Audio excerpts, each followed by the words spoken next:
Yeah. You ready? Yep. Go for it. All right. Your first whiskey. Mm. Well, I'll have to say I'm not very proud about this because I sneaked this out of my dad's cabinet when he was not looking. This was actually a bottle of the Teacher's 50 quite some time back. Uh-huh. Took a small swig of it before putting it back into the cabinet. Yeah. Okay. Favorite bar in India? There are quite a few. One bar that I think one of my favorite bars would still be a bar that has since closed called Ellipsis. This was the bar that I think really brought in the cocktail drinking culture into India back in 2012, 2013 when it opened. And this was also the time that Pisu had opened in Delhi. So these two bars, I really kind of started it.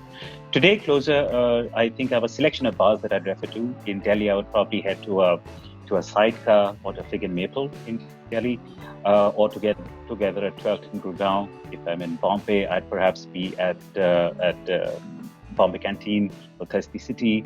If I'm in Bangalore, I'd probably be drinking at Big Whisky. So yeah, Okay.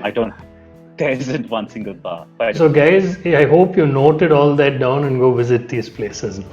Comes you recommended must, by I Rohan. think, yeah, they're doing some great work in these bars.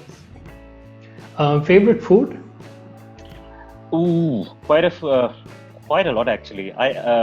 Home food. Any place. If I get home food, I'm a sucker for home food. But if there's one cuisine that I really like, it's got to be Oriental. I think it's so diverse. There are, every country has its own interpretation of Oriental. I mean, look at India. We do Punjabi so successfully. But then if you're in Malaysia, you're in or you're in Singapore or Taiwan, there are so many different expressions of Oriental food. I really enjoy eating Oriental. Yeah. Favorite sport and/or team?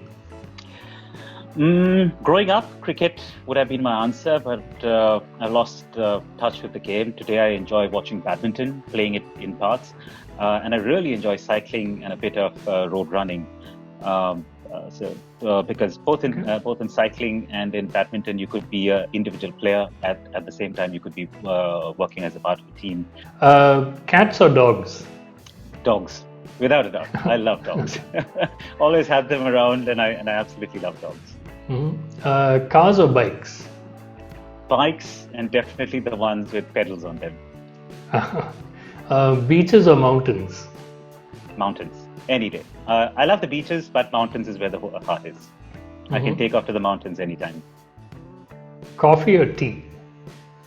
Bit of both. My morning cup would typically be a cup of coffee to wake me up. But if there's a soul drink, that's got to be tea. You'd actually find me drinking a lot of coffee outside, but when it comes to tea, because I'm a bit of a snob when it comes to tea, because I like to, there's a particular way I like my tea to be made, so I will make it myself. So I have a bit of a tea collection at home, make a pot for myself every day. Yeah. I'm gonna come visit you when I'm in Delhi next. Oh, you must do. I've got some very nice white teas. I'll get to taste from different parts. Yeah. I'll bring you some Nilgiri tea from here as well. I have some Nilgiri white tea as well, but I'd love to have some more in my collection. Done. Batman or Superman? Batman. Any day. Okay, to finish out, favorite place in the world? Again, quite a few. I think closer home in India, I really enjoy going to Manali because that's always been my gateway to the mountains. I love Colombo. It's probably my easiest destination for a holiday. If I've got a longish weekend, I'd probably be taking off to Colombo. Quite a few cities across Asia and the world, but one city that really stood out in terms of a trip and an experience. It's not really a favorite place, but as an experience, I think that really molded me would be a visit to Auschwitz that I'd done a few years back when I was in Poland for some work. I'd gone over to Krakow and then from Krakow to Auschwitz for about a day and a half. Really ended up changing my perspective to life, and kind of it was quite a experience. That's definitely a place on my bucket list, but there's always that kind of hesitation of whether to actually go or not.